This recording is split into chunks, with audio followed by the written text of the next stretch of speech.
Welcome, in front of me is a Nokia 6.2 from 2019, and today I'll show you how to format the SD card.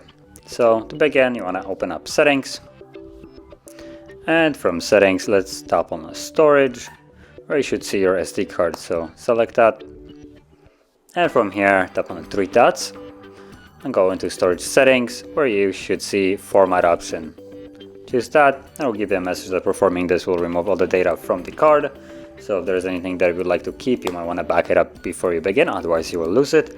But considering you don't really want to do it or you have done it already, tap on format SD card, the process will begin and it only takes a couple of seconds. And once it's finished, the card is immediately ready to be used as it is right now. So tap on done and the process is finished. And if you found this video helpful, don't forget to like, subscribe, and thanks for watching.